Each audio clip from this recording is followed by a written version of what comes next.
Good afternoon, Excellencies, distinguished speakers, panelists, ladies and gentlemen. Welcome to the launch event of Biogas-to-Electricity Development in ASEAN report. My name is Jason Palaniwan, Research Assistant at the Sustainable Energy, Renewable Energy, and Energy Efficiency Department of the ASEAN Center for Energy. And it is my great honor to be the Master of Ceremony for the launching event today. The Biogas-to-Electricity Development in ASEAN report is developed by the ASEAN Center for Energy, ACE, that aims to serve as a foundational ground on which AMS could design and build their robust policies and strategies to close the gap of the untapped biogas potentials. The improvement of biogas share in power generation is expected to effectively transform the ASEAN energy landscape by integrating a more sustainable energy and strengthening energy security. The Renewable Energy Subsector Network, or RESSN, has also endorsed this study. Before we begin the event today, allow me to read out the housekeeping rules that can be seen in your screen about now.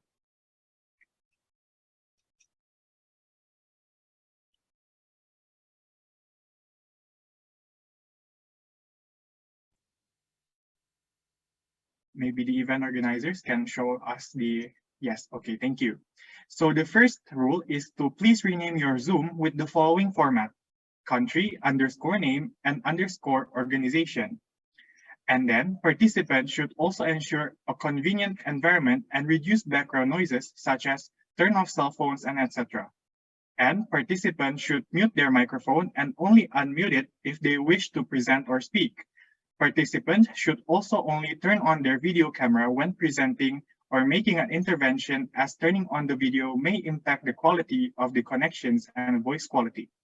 And for the Q&A session, those who wish to ask or speak may use the chat room by typing their country and name and send it to everyone, and the moderator will acknowledge the request to speak and determine the speaking order. Once the moderator acknowledged, they may turn on the video. Only unmute the microphone once you are called by the moderator to speak. Ladies and gentlemen, allow me to brief you on the agendas today. There are three main sections of the event. Firstly, the opening remarks that will be delivered by Mr. Asdirin bin Abdul Rasib as the RESSN Chair and Senior Undersecretary for Sustainable Energy, Ministry of Energy and Natural Resources of Malaysia, and also Dr. Nuki Agia Utama, our Executive Director at the ASEAN Center for Energy, and Mr. Sergei Makarov, the Principal Advisor of the ASEAN-German Energy Program for or AGEP by GIZ. After the photo session of all the panelists and speakers and also the participants, we would move on to the second session, which is a presentation by Ms. Ngop Hong Jiang Vu, an Associate Officer of the Sustainable Energy, Renewable Energy, and Energy Efficiency Department at ACE. And afterwards, for the third session, we will be having a panel discussion that will be led by Dr. Zulfikar Yunaidi, the Senior Technical Officer at ASEAN Center for Energy, as the moderator. To begin our event, please join me in cordially welcoming Mr. Asdirin bin Abdul Rasib, the RESSN Chair and Senior Undersecretary for Sustainable Energy, Ministry of Energy and Natural Resources of Malaysia, to give his opening remarks. But due to some prior engagement, the RESSN Chair, Malaysia, would like to apologize for not making it to the session today. However, the RESSN Chair would like to send his best regards and best wishes to all of you who are present here and who have contributed and supported the preparation of this report. He hopes that this report will provide meaningful insights to all AMS in advancing the bioenergy industry, in achieving respective national RE targets, as well as the regional target under APAEC Phase 2. Next, I would like to warmly welcome Dr. Nuki Agia Utama, the Executive Director for the ASEAN Center for Energy, to deliver his opening remarks. Dr. Nuki, the time is yours, sir.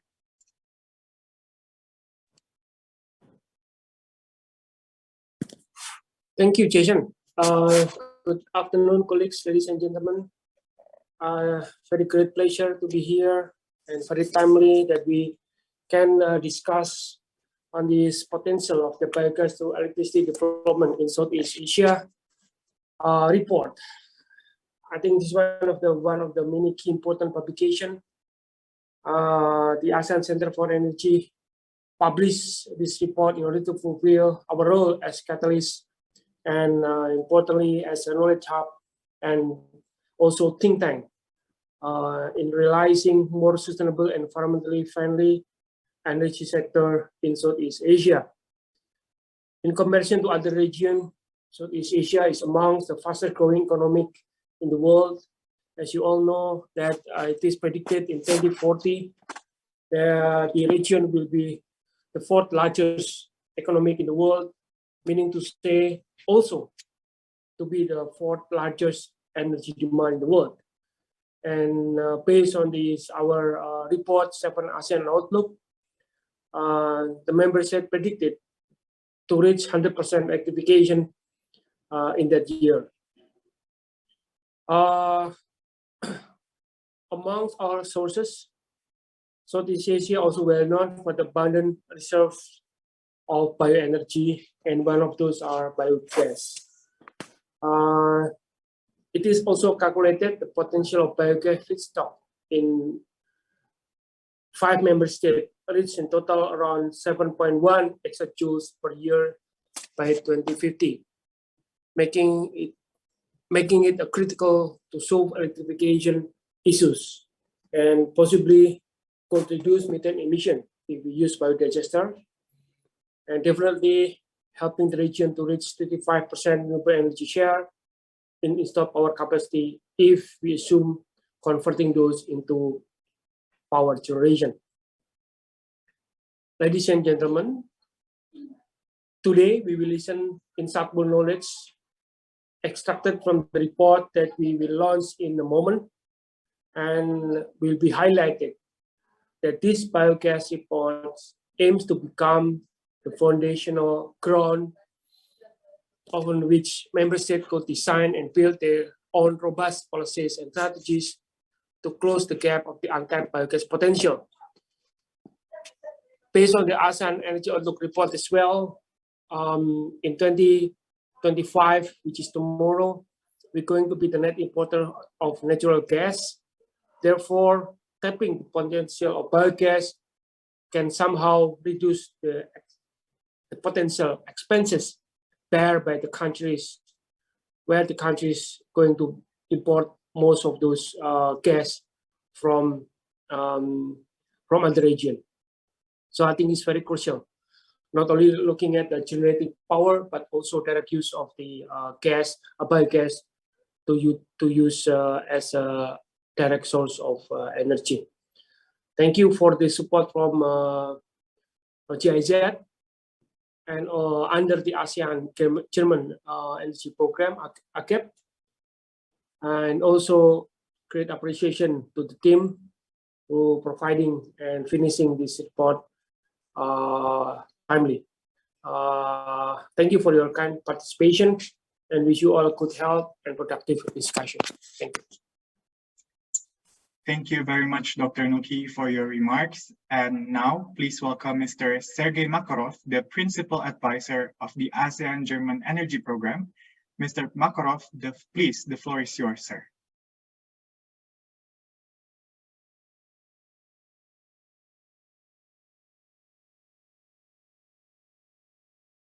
I'm sorry, sir. I think you haven't unmuted your microphone yet.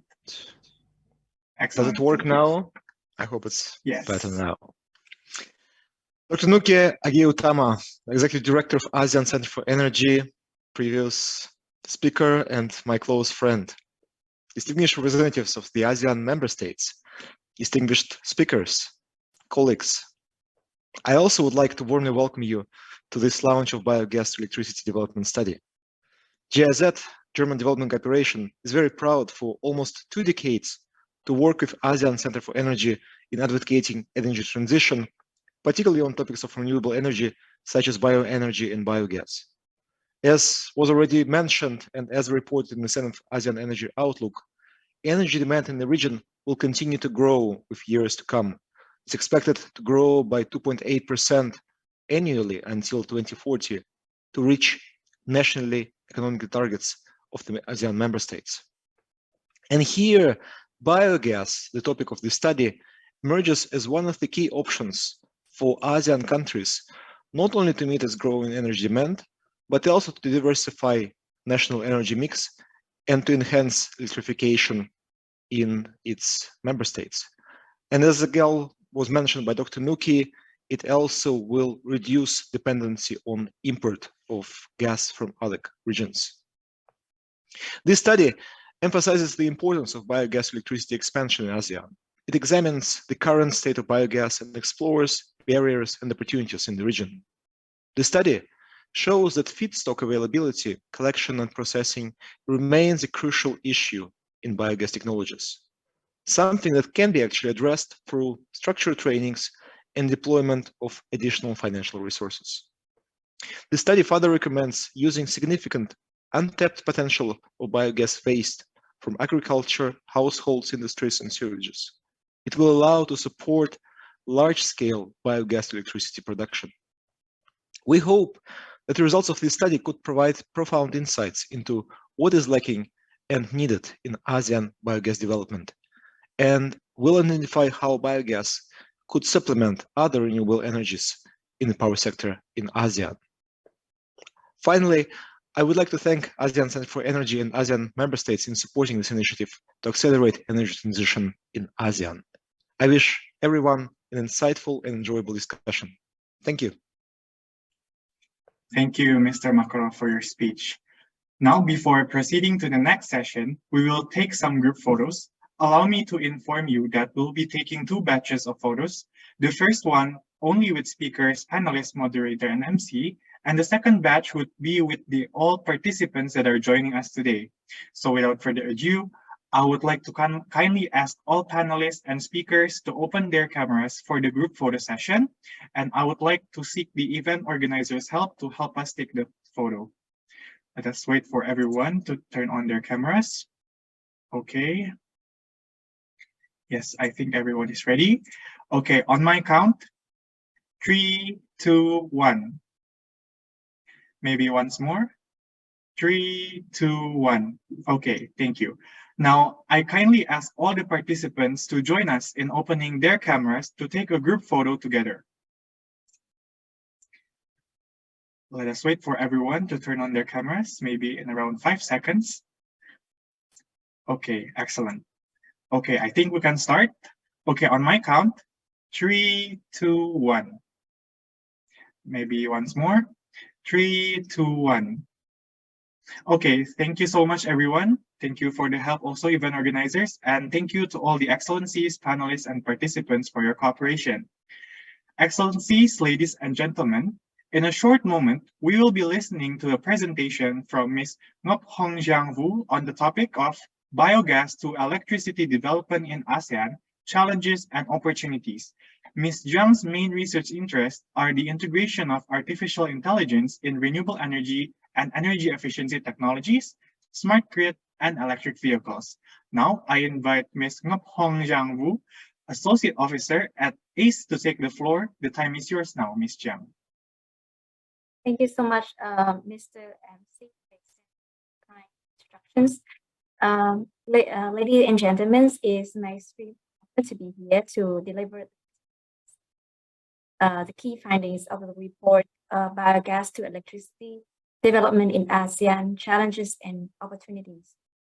So I would like to ask the event organizers to show my slide, please. Thank you.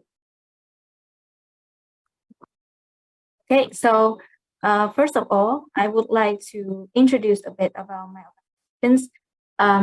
ACE, can you move on to the next slide, please?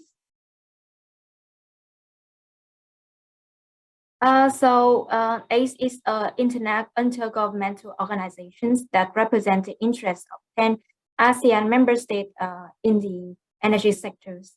There are 3 key roles of ACE. First is think tank that identifying practical and specific solutions on policies, legal, regulatory, and framework technologies and innovative solutions. Second role of ACE is an energy data and knowledge hub that provide a knowledge repository for ASEAN member states and services through data management, publications, and disseminations. The third role of ACE is a catalyst that unifies and strengthens ASEAN energy cooperations and integrations by providing a platform for engagement between dialogue partners and international organizations through ASEAN Plan of Actions for Energy Activities and for sharing policy advisory best practice capacity building. Further information about informations and the upcoming workshop you can see on ASEAN Central for Energy website, ASEANenergy.org. Next slide, please. So I once mentioned about the ASEAN Plan of Actions for Energy Corporations, also known as APEC. This is a regional blueprint for the energy sector in the framework of ASEAN Economic Community implementations. So under the APEC Phase 2 from 2016 to 2025, the main theme is to enhance energy connectivity and market integrations in ASEAN to achieve energy security, accessibility, affordability, and sustainability for all. And to facilitate the theme, APEC has 7 main program areas. So in next slide, please. So in the biogas studies today, we'll focus on the program area number 5, renewable energies, in order to achieve 33% of renewable energies in total primary energy supply and 35% in total installed capacity by 2025. Next slide, please. So the program area number 5 of APEC Phase 2 is also the motivations for the development of this study. So as one of the outcome-based strategies of this program area is to support biofuel and bioenergy development. And to be specific, the study support the action plan 5.2 of APEC Phase 2, 2016-2025. Next slide, please. To conduct study on potentials in biofuel and biotechnology. Next, please.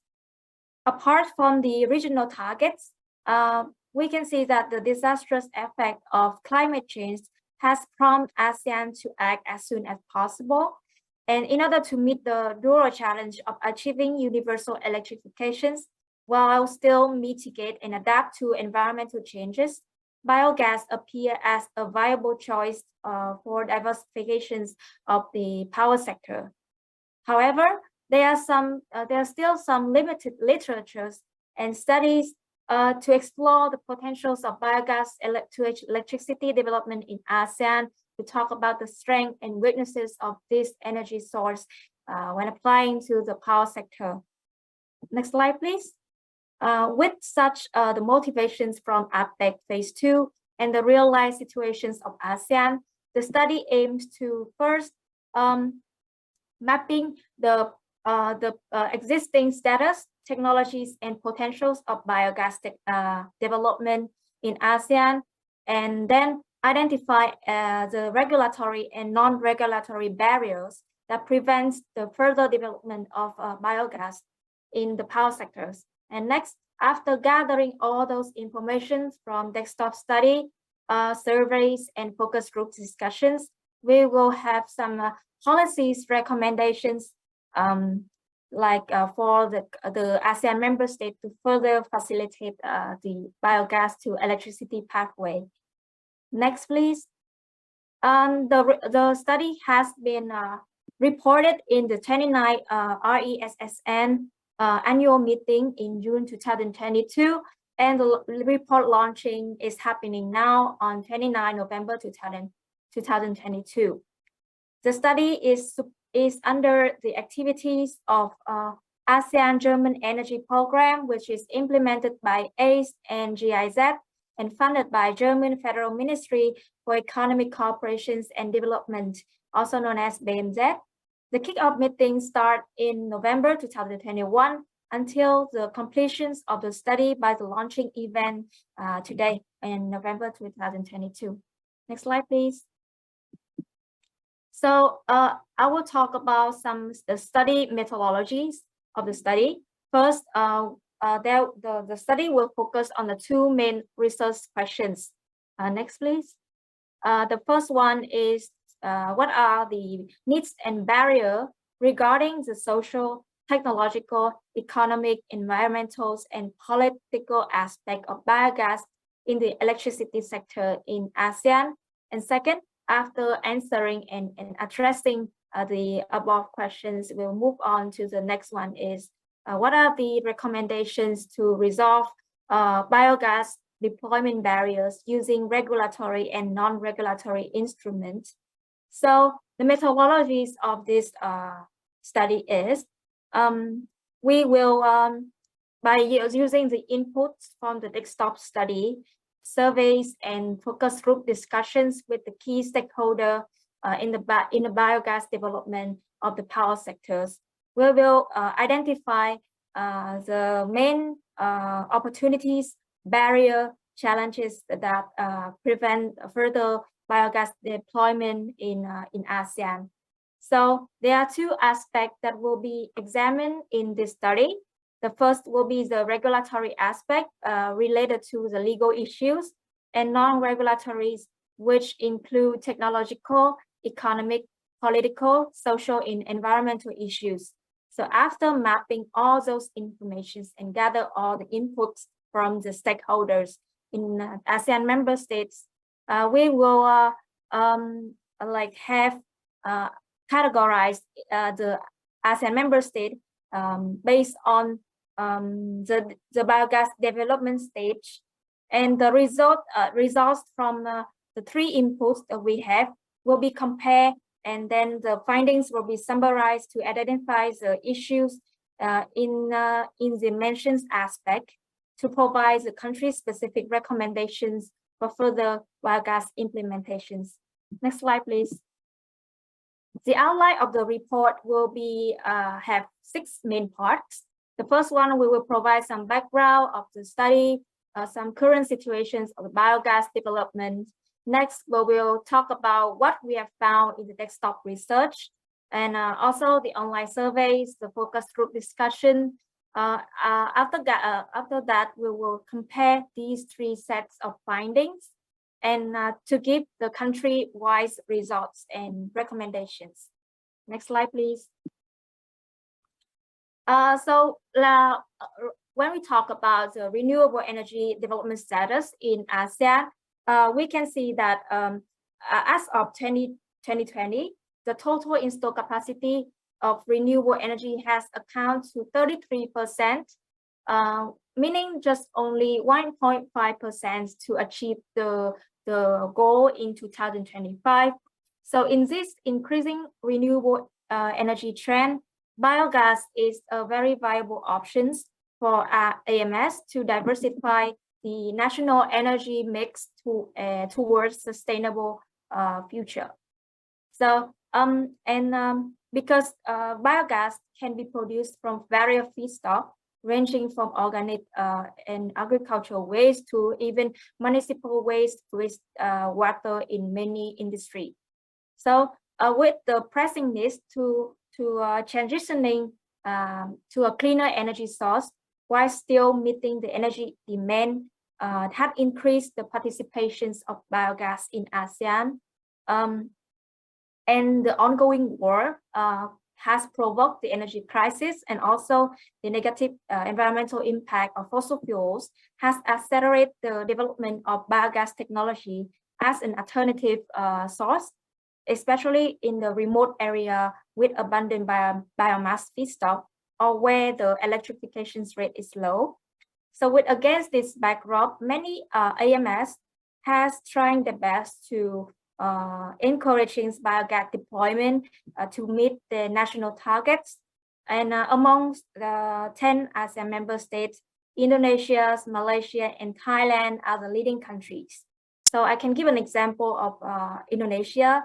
The Indonesia's bioenergy targets is 810 megawatt by 2025, and Thailand is almost 5.6 gigawatt by 2036. So we can see that some AMS is very ambitious and serious about their biogas and bioenergy development. So in terms of the regional targets in APEC phase 2, we can see that biogas can play the crucial role to achieve the renewable energy regional targets, as I mentioned in the previous slide. So in order to identify the barriers and needs, we have to talk about the aspect that we are going to look into in the study. Next slide, please. So all the data and informations we have gathered from literature studies, online survey, and FGD to identify the opportunities, risks, and barriers in biogas development. And in this table, we can see that for the regulatory aspect, we will have legal issues such as bureaucratic process, and also for the non-regulatory, we have technological and economical issues. And important things to note that the legal aspect and the political aspect, which we saw in the next slide, is like the main driving force of the growth of biogas to electricity, because it can also influence the technological implementations of this technology. Because without the supporting policies such as subsidies and tax exemptions, economics and technological issues might arise. Next slide, please. Yeah, as I mentioned, besides in the non-regulatory aspect, besides the technological and economical, we also have some political, social, and environmental aspect that we need to look into. As I mentioned above, like political issues play a crucial role in stimulate technological advance and closely related to economic issues. So the interest, goal, and monitoring practice will navigate the development of biogas to electricity. And in terms of social and environmental issues, we consider all the human-related interactions that affect the functioning of biogas technology in this study. Next slide, please. So another thing for the need and barrier assessment that we need to look at is about the technological readiness of each ASEAN member state in the biogas to electricity pathway. Because why we have to press about the technological readiness? Because each different AMS will have different levels of technological readiness. Therefore, we have classified the AMS into 4 main types. The first one is type A. This is the countries will be ready for the commercial of biogas. So this is the highest level of technology readiness, because there's no unpredictable barriers, and the implementations of biogas technologies there's no obstacle in it. So for type 2 is the niche market. This has the less level of readiness compared to type A, but and still need more research and activities and further development to accommodate the existing and expanding the market. And in type C is the development stage. So in this stage, the technologies is still realistic, but has been confined in a very small scale of pilot projects. The barriers can be high cost, unpredictable impact, and all those barriers has prevent the biogas technology to be further deployed at a larger scale. The type D is like the early research. This type is has a lowest level of technological readiness, because everything is require a lot of research and research and development activities. And And a lot of barriers also need to simultaneously resolve in order to help the countries in this type to move on to type C, type B, and type A. Next slide, please. So about some the study findings of the biogas report, we have listed out some of the key main technological and economic findings. The first one, so after we do research on the literature reviews, surveys, and FGD, we can see that there are some similarity in the technological issues in these three main inputs. The first one will be the lack of technological knowledge for biogas technologies. This will help we really hard to find local expert that can do the feasibility study for the biogas to electricity. Next is the lack of enabling political and regulatory framework, and the inadequacy of public awareness and understanding of biogas technology is also prevent this biogas pathway to develop. And also we should also we need to also mention that the inadequate quality of the biodegradable feedstock and the required technology for the untapped one. This has kept some biogas projects to be developed in just a small and middle scale and not generate a significant amount of electricity to become a large scale. And the last thing of the technology barrier is the competitions of feedstock for different purposes, such as for cooking purpose or for food. This can be that's also a problem that we need to solve to further deploy biogas in the power sector.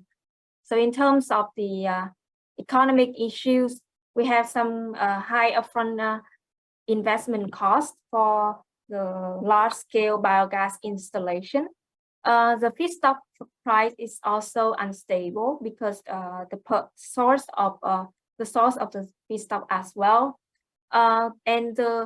so all these matter has made the biogas projects become very unbankable, and as a result, there is no much dedicated financial aid and funding for the biogas development because the investor considers biogas projects a high risk.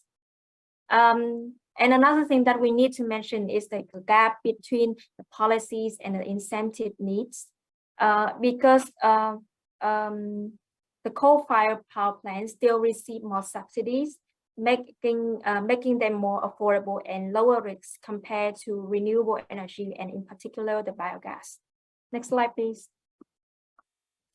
So after talking about technological and economic issues, I will talk about political and regulatory as well as the social and environmental issues that we have found in the study.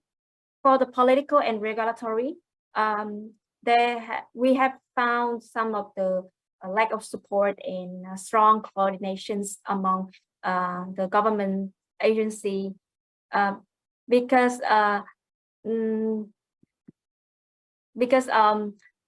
the online surveys, this was found that some respondents said the political dynamics have the tendency to disrupt the technological development of biogas.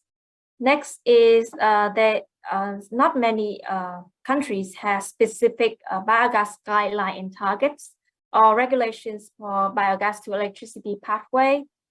And without a clear visions and unclear legal framework, it will be very hard for the biogas uptake. For the social and environmental issues, there will be some problems such as it's really hard to implement some new technology in the rural regions, and some and the local people have lack of don't have much awareness of the technology, and even them have limited access to implement it, and also we also have to take care of the manual and waste management issues, because But if we do this correctly, we can not only reduce some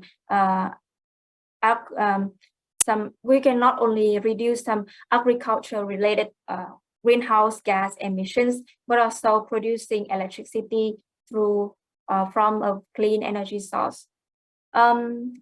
Another social and environmental issues is the feedstock collections and management. And because according to the online surveys, in the case of Indonesia, there is no waste segregation of feedstock at the upstream level, make it really hard for the biogas producer to finally segregate the feedstock to be usable for the next step. And finally, most of the biogas projects and productions across AMS is still limited to household scale. Therefore, it's very hard to convert into electricity. Feedstock collections and management is also problematic if it's not integrated into waste collections facility. Next slide, please. So after I have all the findings about the related aspect, issues in related aspect, we have classified 10 ASEAN member states in four type of market, as I mentioned above. We can see that in the figure, Thailand and Malaysia is the most mature market and ready to be commercially consumed because they have proved by the large-scale operations of technologies studies. For type B is a place for Indonesia and Myanmar. They are still in the niche market, and most of the IMS is in this level C, type C, under development, because most of the projects in these countries have still restricted to pilot projects, but they still have a very large potential to uptake to the type B and type A.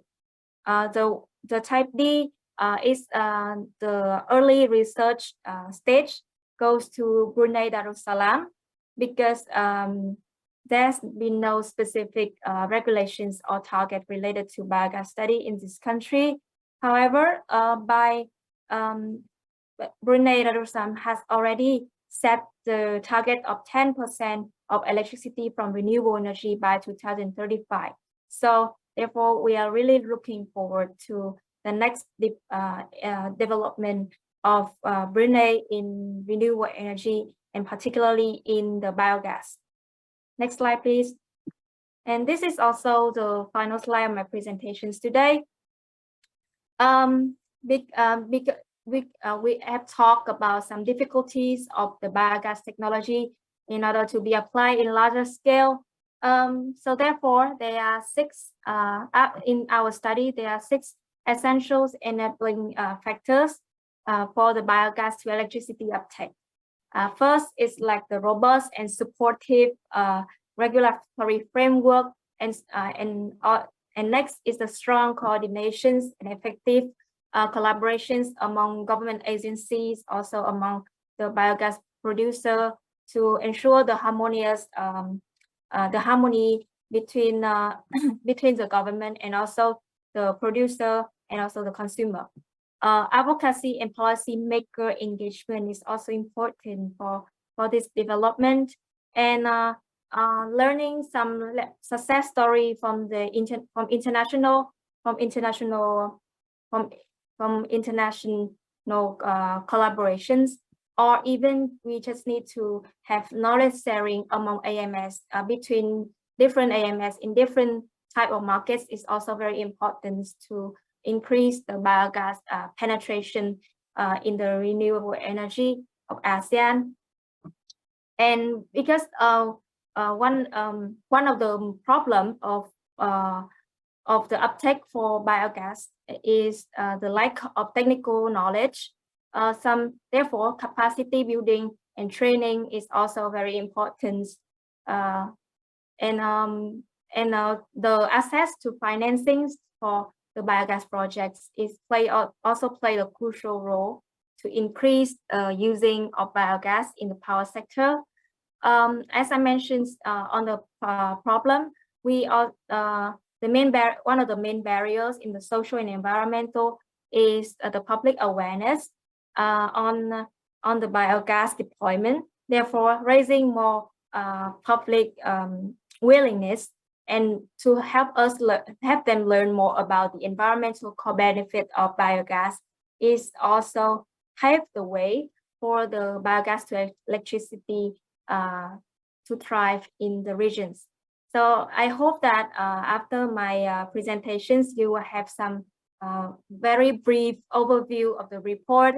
And if you want to look into further of the details, please scan the QR code on your screen now to read the full report. And I also leave the link to the report just in case you cannot access to the QR code. Finally, thank you so much for listening, and I'm looking forward to your Q&A sections in the next panel discussion. Thank you so much. Give back the floor to you, Mr. MC. Thank you very much, Ms. Ngọc Hong Giang Vu, for your excellent and very insightful presentation to us today. From Ms. Jiang's presentation, we can collectively agree that the disastrous effect of climate change is requiring all nations, especially ASEAN nations, to take quick actions in combating this and advancing the energy transition agendas. But we need to find a solution that can mitigate and adapt to these environmental changes. And biogas can be one of the solutions to diversify our energy mix and overcome environmental challenges. But we still need more studies to explore the strengths and weaknesses of the biogas development in contributing to the total primary energy supply in ASEAN. And this biogas study report is one of the tools to address this concern. Excellencies, ladies and gentlemen, now let us move on to the next session, which is the panel discussion that will be led by Dr. Zulfikar Yunaidi, the Senior Technical Officer at ACE, as the moderator. Dr. Zulfikar Yunaidi is the Senior Officer of the Sustainable Energy, Renewable Energy, and Energy Efficiency for ACE, and he is also the Senior Research Analyst of the ASEAN Climate Change and Energy Project, ACCEP. Other than that, he is also the lead for the recently published flagship publication, the 7th ASEAN Energy Outlook. In those roles, Dr. Zulfikar conducts research and cooperation activities in the fields of renewable energy. And he also holds a doctoral degree from the Department of Energy Studies at Ajo University. Please join me in warmly welcoming Dr. Zulfikar Yunaidi. Dr. Zulfikar, the time is yours. Yes, thank you. Thank you very much, Mr. MC. I think since we were going to have this panel session, maybe if that's okay, I would like to call the 4 panelists that we have for these sessions. I'm actually very honored to be the moderator for these panel sessions, especially looking at the lineup of speakers that all female speakers we have in today's panel. And I'm actually kind of worried that I might disrupt this panel with being the only male. But I think I would like to call the 4 panelists that we have. First and foremost, of course, we have Ms. Zhang from ACE, which just presented the main results of the Biogas-to-Electricity study. I also would like to call Ms. Jutamas Kijanuluk, the Senior Professional Scientist from DEDE Thailand. Also Ms. Ade Sri Rahayu, the Renewable Energy Specialist from Indonesia. And also Ms. Tua Leti, the team leader of climate protection through sustainable bioenergy markets from GIZ, Vietnam. I think I believe you are all available, and I would like to have the first questions probably to each panelist. Maybe you can take a turn in answering this. Maybe something general first. I would like to maybe hear more about the initial introductions of you and your institutions, and especially how would you respond to the biogas-to-electricity studies, which just presented just now.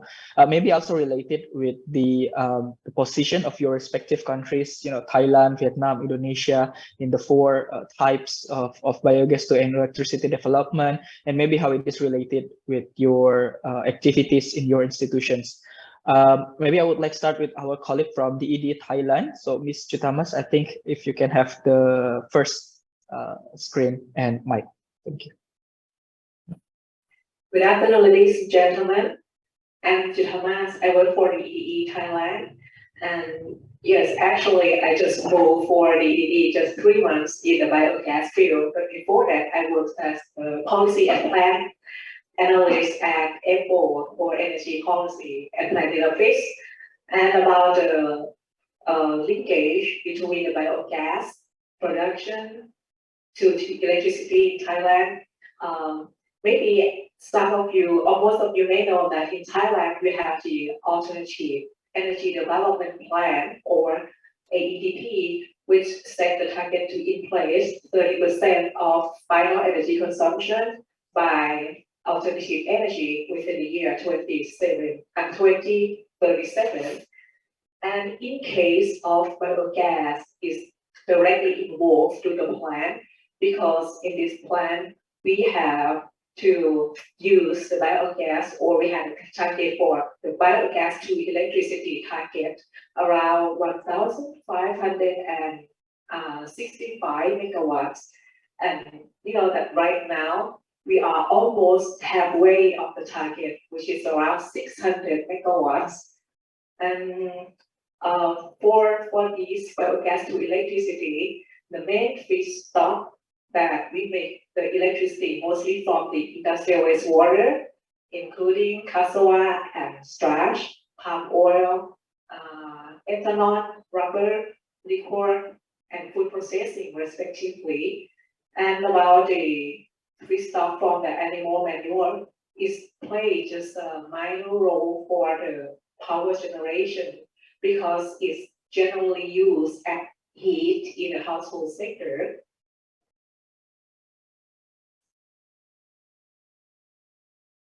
Okay.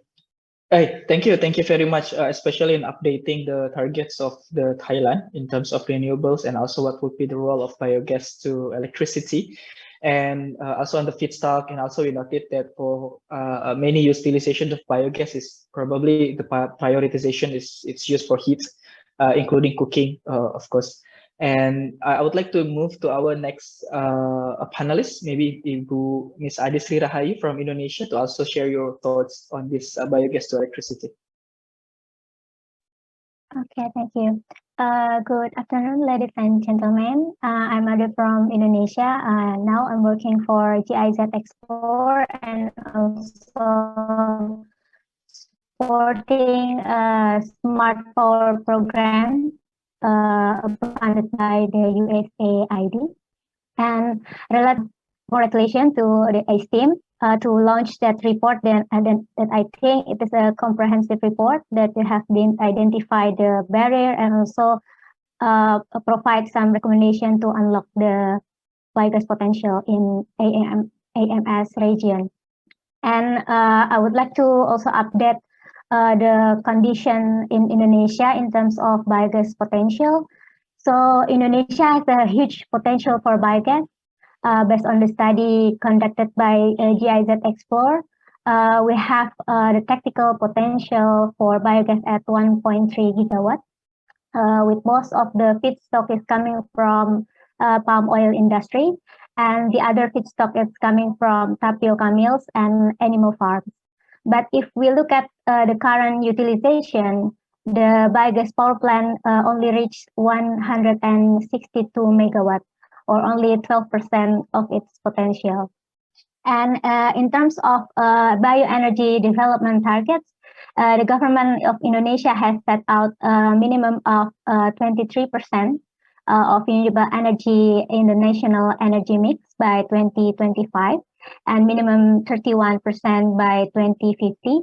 And based on the latest RUPTL, or Electricity Business Planning developed by PLN, in 2030, we will have an additional capacity of the bioenergy power plant at 590 megawatts, which is counted for only 3% of the total 20.9% gigawatt renewable energy development target. But if we look at detail, so the specific target for biogas is only 16.5% megawatt, 60.5 megawatt.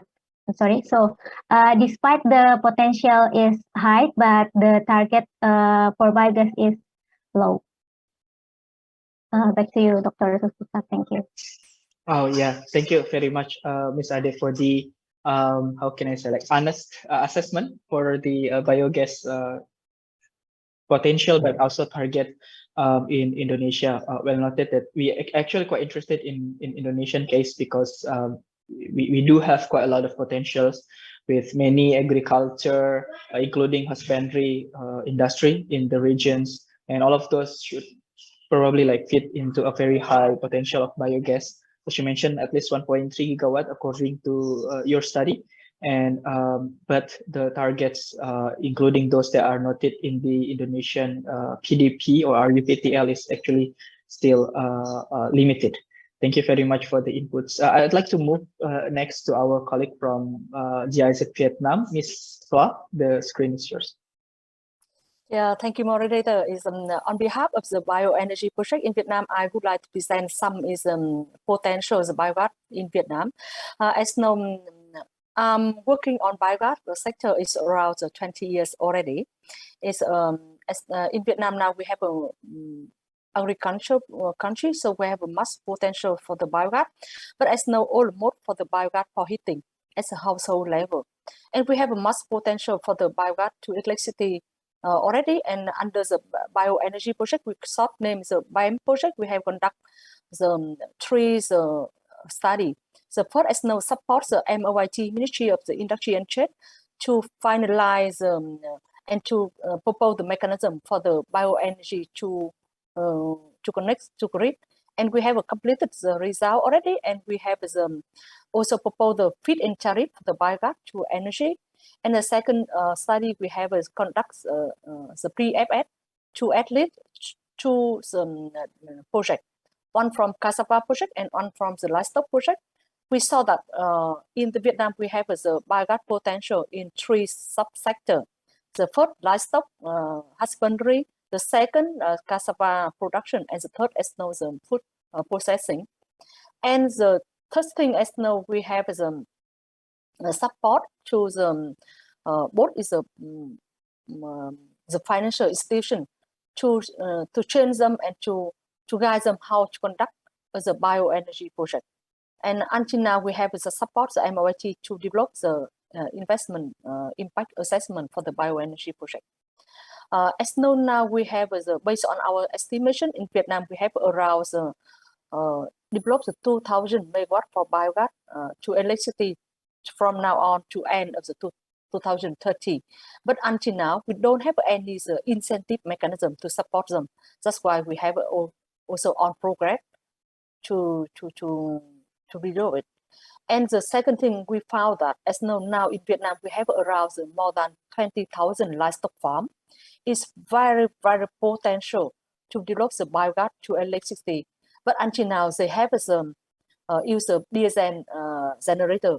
We support them to convert from diesel generator to the biogas generator. And I think that maybe, if possible, in the report, we have a mention about the lesson learned from some country in Asia. I saw that as now in Thailand, we have a feed-in tariff for the biogas, but I think that maybe, if possible, we would like to take lesson learned from Thailand case study, something like that. And also for the Indonesia, they have a lot of the biogas to electricity. If you have any lesson learned, and could you have to share, and maybe it's very interested for Vietnam. Thank you so much. Thank you. Thank you very much for the comprehensive explanation.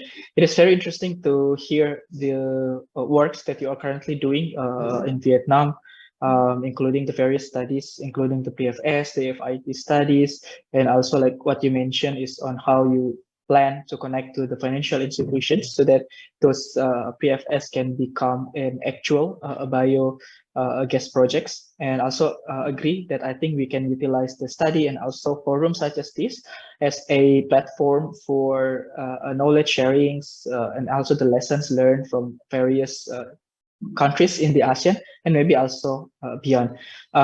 Actually, with that last comment from you, I would like to invite again Mrs. Zhang to probably add some more study cases related with the biogas utilization that may be also part of the study or maybe something that you have considered, or maybe also some additional thoughts on what kind of lessons that you think very important for the regions, especially to develop more on biogas to electricity. So, Ms. Zhang. Thank you so much, for giving the. I'm quite very happy to see all the panelists from different ASEAN member states, the national targets on bioenergy specific, and also share about their current ongoing projects, prospect about to electricity way in their own country. And I would like to add that beside from all those recommendations that I have presented in the presentations, I believe that besides all of this, we also need the very strong not only the strong collaborations between the government agencies and the biogas producers, utilities to integrate the biogas into our sector, but also we need a willingness to sharing the know-how and the experiences. Countries from the member states that has already very developed and very dedicated in their bioenergy targets. Share those stories, those success stories, case studies, their own countries. The remaining member states were still trying to figure out the targets and the appropriate incentive by in their own nations. So that's what I would like to emphasize, that the role of ASEAN in this will be like a sharing platform for that for all the member states really share their knowledge, experiences, learn from each other. That is what I'm really looking forward in the future. And other than that, I can see that in all ASEAN countries, we have a lot of diverse availability of feedstock, and most of them can be from agriculture or can be from the waste product or byproduct of animal husbandry. So I really hope that for the representatives of the member state here who are joining this workshop today, and also the others, we will try to utilize this potential as much as possible, because after doing this study, I can see that a lot of potentials for this kind of energy source to contribute to the power sector, and it will be a waste if we miss this opportunity. Yeah, so that is what I would like to add, maybe to encapsulate all the discussions that have been exchanged throughout this panel discussions, and also give some other remarks aside from my presentations earlier. Thank you so much, Mas Zulfikar. Thank you, Ms. Zhang, for the additional inputs and thoughts, especially on the potential of having lesson learned between countries, and also the huge resources coming from the agriculture sector, especially. I would like to move a little bit the discussions on the maybe like various challenges, but also maybe like how the countries are currently trying to address those challenges, so we can push this biogas to electricity technology so that it can contribute to the national and also regional renewable energy targets. Maybe first back to Indonesians, because we know that the countries are currently working on the various policies related with renewable energy. We have the presidential regulations, and next coming is probably this the Renewable Energy Act. How do you see the roles of this biogas to electricity in those regulatory framework to promote renewable energy in Indonesia? Or maybe if you also have some thoughts or also informations on how this is related with other regulations beyond the energy sector, because this is also relates with the agriculture. This is also relates with regional development. Maybe if you can tell us more about that, that would be great. So to Miss Adi, the screen is yours. Okay, thank you. Regarding the biogas to electricity in Indonesia, in early this year, there was a study survey conducted by the GIZ to identify the challenges in developing biogas project in Indonesia. And the result is that the biggest challenge is related to the regulation. So if we see that policies related to the purchase price of electricity from biogas often change, causing investment uncertainty for project developers and also for investors. And if we see the biogas power plant under access and independent power producer scheme, the biogas project development was increased when the government released the feed-in tariff back in 2014. And the biogas development was declined when the price is regulated based on the local BPP or basic cost of supply of the PLN in 2017. And now we have an update regulation. So the government has just issued the presidential regulation number 112 in last September on the acceleration of renewable energy development for electricity generation. One of the key points is related to the renewable energy pricing. So the electricity price for biogas is based on ceiling price without escalation. So instead of feed-in tariff, we have a ceiling price with location factor applicable to stage 1 for all power plant capacity. And this ceiling price applies staging price for biogas project, the first stage from year 1 to 10, and for the second stage from year 11 to 20. So the contract period is 20 years for biogas project. The selling price for stage 1 is quite competitive, and it is higher from the previous price, which is based on the local BPP. And if we compare the selling price to the cost of goods sold or COGS of biogas for stage 1 is also higher. So it is hoped that this will attract green investment in biogas.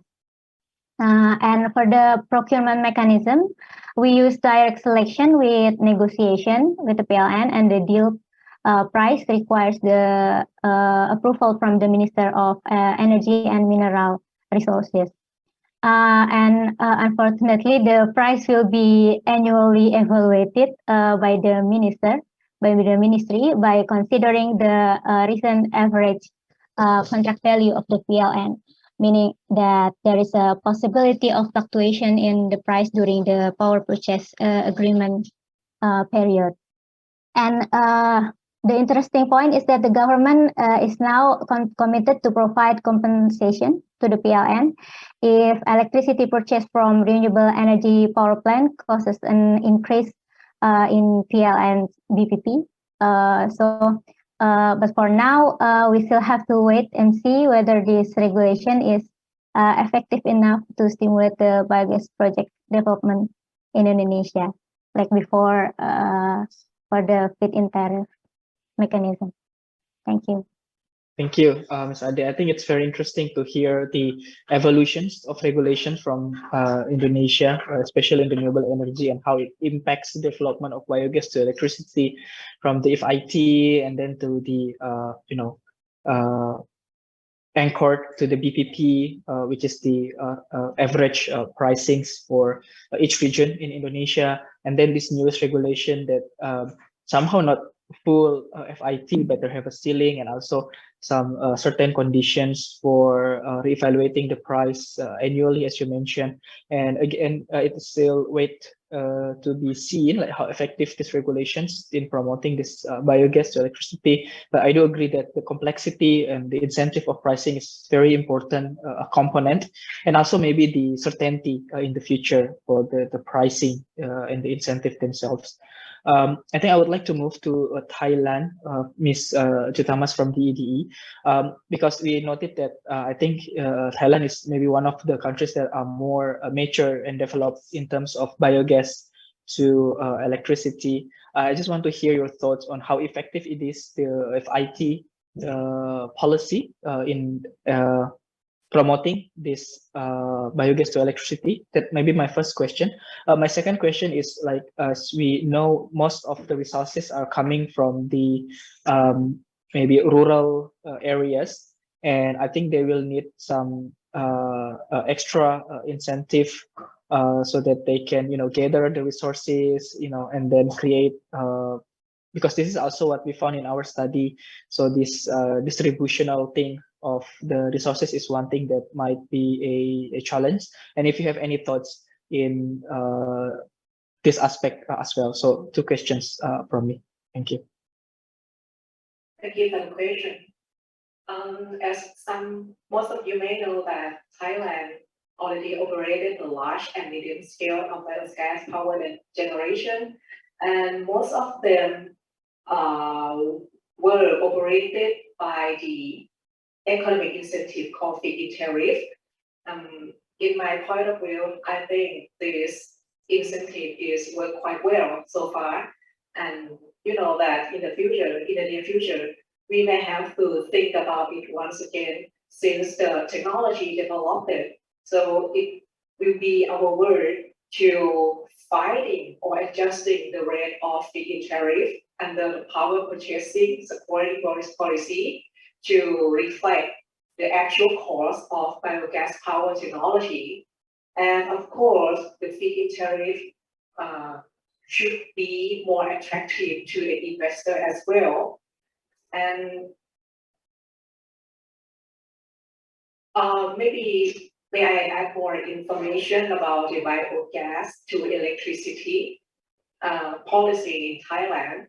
That that right now we are revising the AEDP plan, and we have to focus about the development of increasing the technology to increase the biogas yield, as well as the improvement of the biogas quality.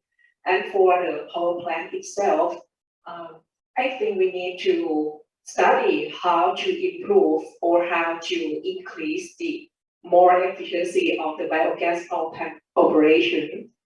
And furthermore, we cannot overlook the potential of the energy crops, because right now, as I mentioned before, that the large and the medium scale of biogas from industrial wastewater has already done and come on track already. So we have to take a look and underlining the energy crop and the feedstock, or maybe the main stock of the feedstock for biogas to electricity in the near future. Could you please repeat your second question? Yeah, my second question is maybe relates with what you just mentioned. So when we want to use these energy crops for the biogas to electricity, which is coming in rural area, what do you think about the issue of distributions, purchasing of the feedstock, that kind of thing, which might be different with your case in industrial wastewater, which the resources are already there, right? But if it's rural, then maybe you have to collect. Do you have any thoughts on that?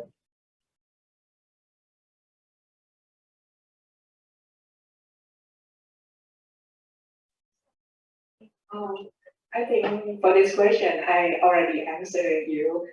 As I mentioned before, that again, we have to revise and look at again for the appropriate rate of the tariff to push or contribute to rural area or agricultural sector to interest in the rate that we adjust in the near future, which have to reflect on the biogas technology. Okay. Yes. Good question. Yeah, I think I do agree, and I get the points in that. I think we can leave it to the market mechanisms by adjusting this feed-in tariff, and it will provide enough incentive for the private sector or the rural community to jump in and enter this biogas to electricity production. I think I do agree with that, and thank you very much for your inputs. Maybe I would like move to Ms. Soa from Vietnam, and as mentioned, actually in our study, somehow we put Vietnam into a type C, meaning that there are some barriers, but in terms of the needs, it's actually very urgent. I mean, the needs for biogas to electricity is very urgent in the Vietnam.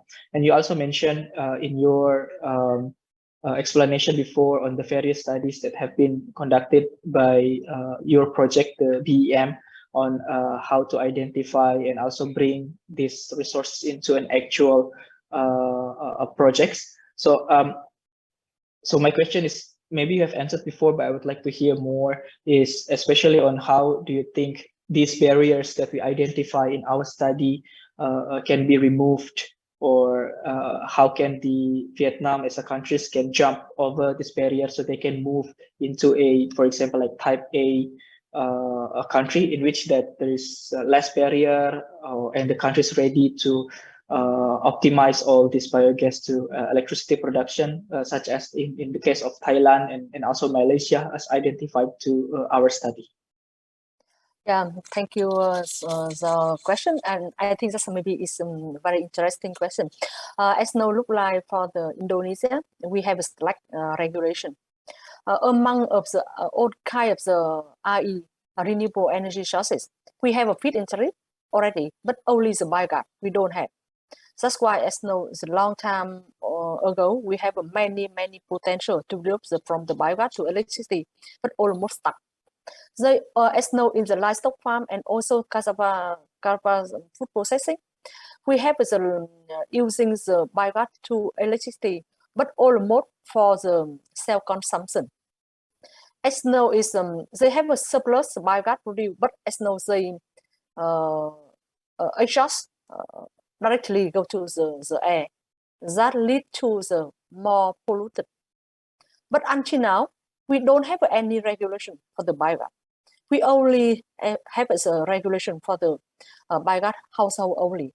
They encourage them, they promote them, but as no for light, for medium and large biogas digestion, we don't have any mechanism. That as no, if we have a mechanism, I think that maybe biogas in Vietnam can be developed. I see. Thank you. And I think I do agree that maybe not only in Vietnam, in many countries, some communities or maybe also incentivized by the government to utilize this biogas for heat, yeah, maybe for the household level of utilization, but not yet in the scale that can contribute to this electricity generation yet. And I think it's a very nice, but maybe just follow-up questions in addition to the government sector, and maybe this is will be like also you can add your last comments because we have some time limitations for now. But what would be the role for the private sector, especially in this biogas to electricity development? And I will give it to Ms. Toa first, and also for your final comment, if any.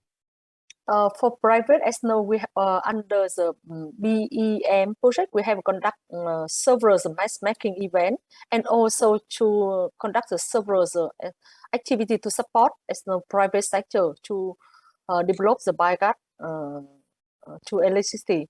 And we as know we have received many interesting from the developer, and they also ask us maybe to join with us. To raise the voice with the government, how to develop the feed and even though the selling mechanism for the biogas.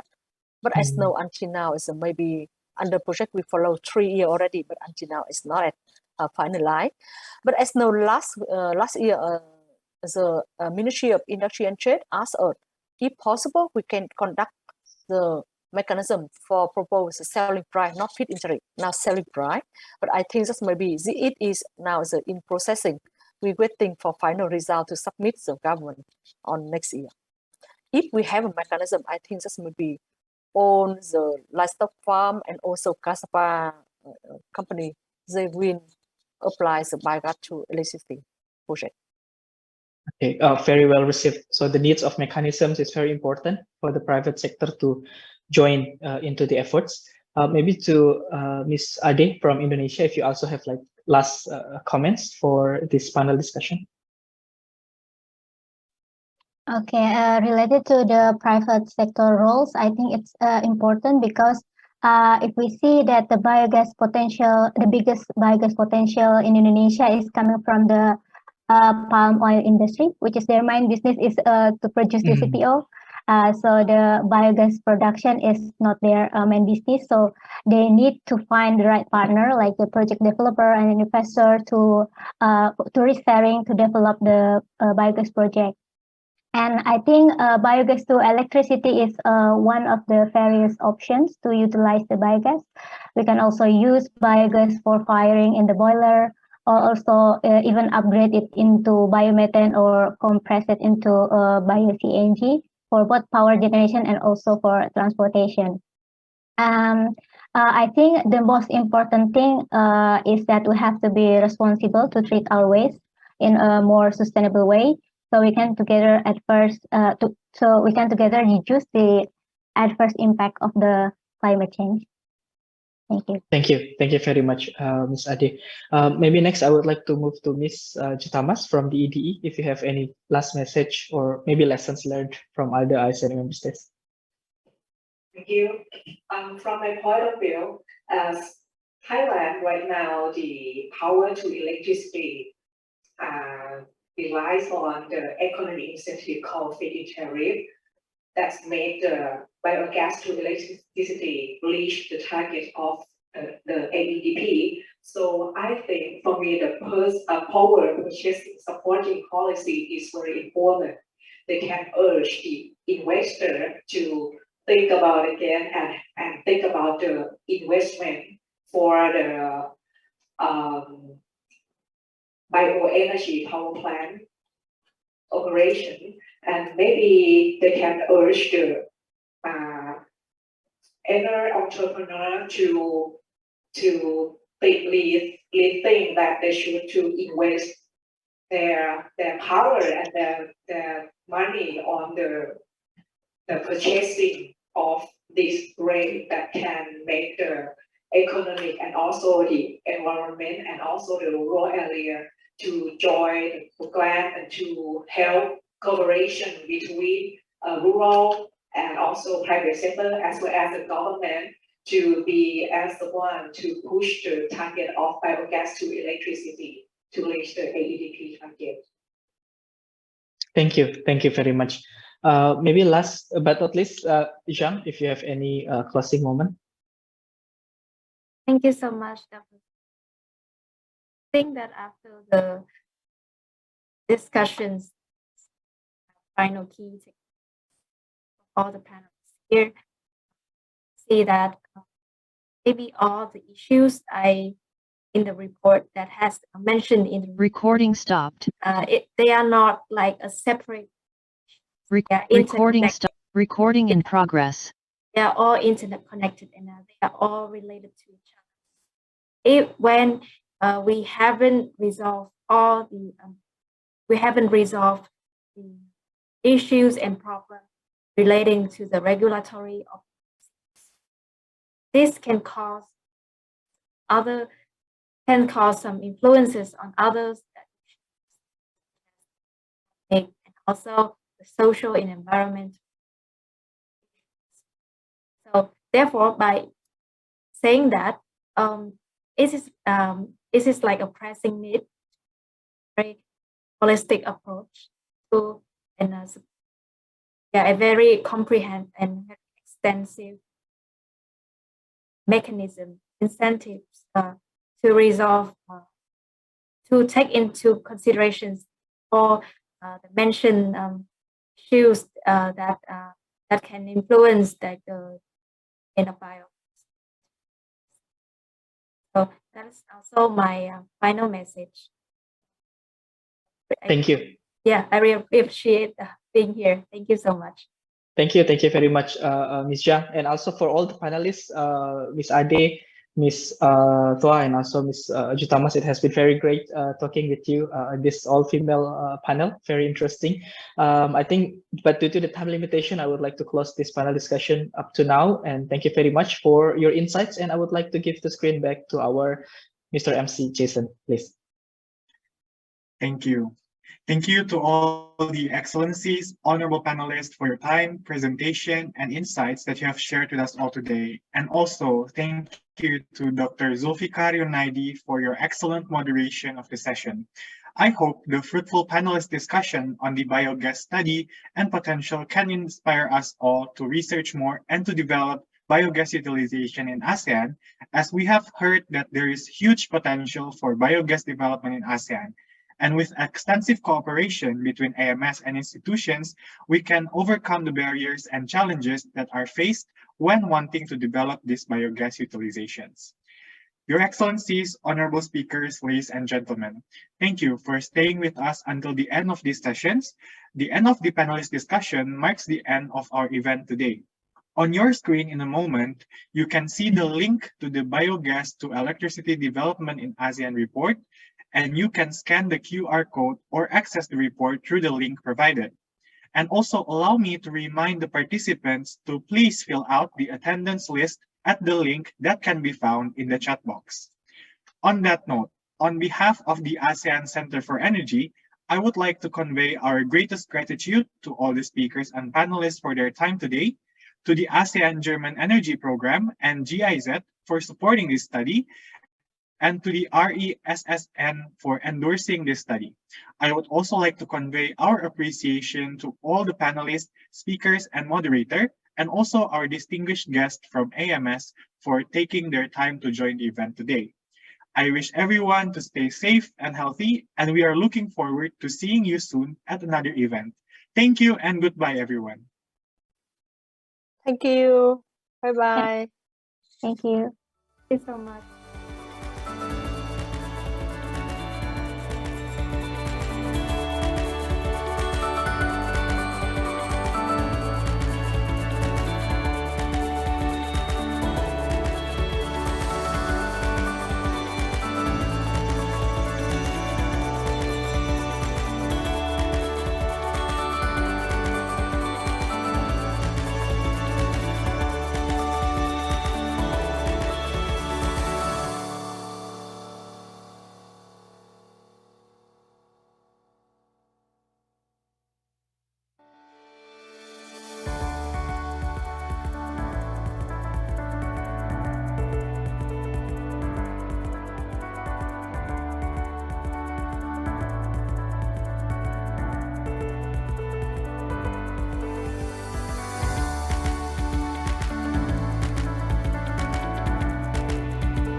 Recording stopped.